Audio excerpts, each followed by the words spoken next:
hype.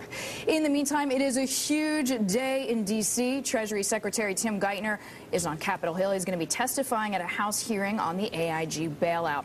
Representative Issa released emails earlier this month that indicated the New York Fed asked AIG to keep data from the public. Bloomberg's Lizzie O'Leary is standing by with him now on Capitol Hill. Lizzie. Hey, Deirdre, yeah, Issa really kicked off this investigation into the disclosure over AIG, what the Federal Reserve Bank of New York paid to AIG's counterparties. So let me ask you, I've looked at some of the excerpts from Secretary Geithner's testimony, and he says failure to basically prop up AIG, the consequences would have been catastrophic to the economy, that it would have gone under. Do you not buy that argument? Well, what we've learned is that that wasn't the only opinion, and that, in fact, the opinions that made it clear that letting AIG fail was viable were not presented to the other Fed governors by Chairman Bernanke. They were hidden by Chairman Bernanke with By Chairman Bernanke? By Chairman Bernanke, with the obvious acquiescence of Tim Geithner, because he would have seen it.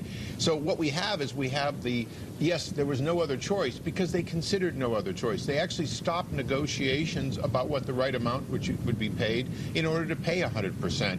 A lot of this is not, do we bail out the banks? It's, do we bail them out at 100% with a backdoor bailout that they never have to repay?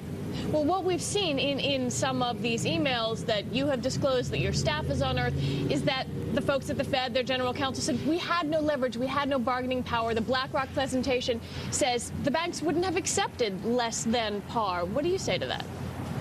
You know, I think they call it a Dutch auction, but if they had put out and said, we're going to guarantee $20 billion, everyone put in your bids of how much you want to be paid off par to get to be the winner of the first $20 billion tranche out of 60-some billion, do you think that everyone would have put in 100 cents and taken a chance on not getting it, or would they have discounted at least a little bit? There was no auction, there was no attempt to get a lower price, and that's part of the scandal. But more importantly, it's the covering up of it. If they told us we're paying 100 cents on the dollar because they think it's the right thing to do, we could have at least considered it. It was hidden.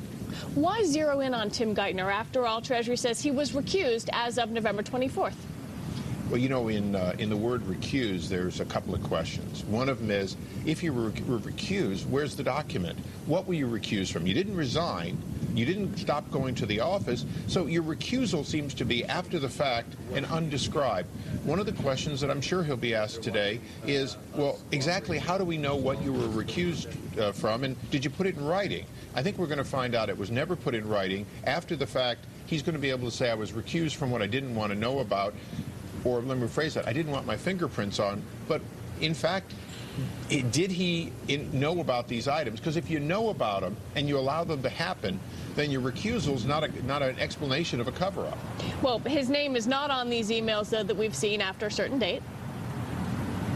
November 24th is an interesting date, because the decision to pay and the actual payment of 100% goes back to September. So we're really talking about September 15th.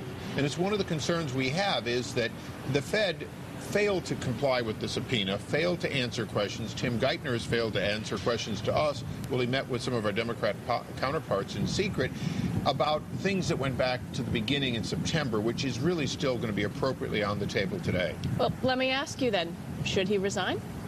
The president has to decide if he has confidence in a person based on actions beforehand.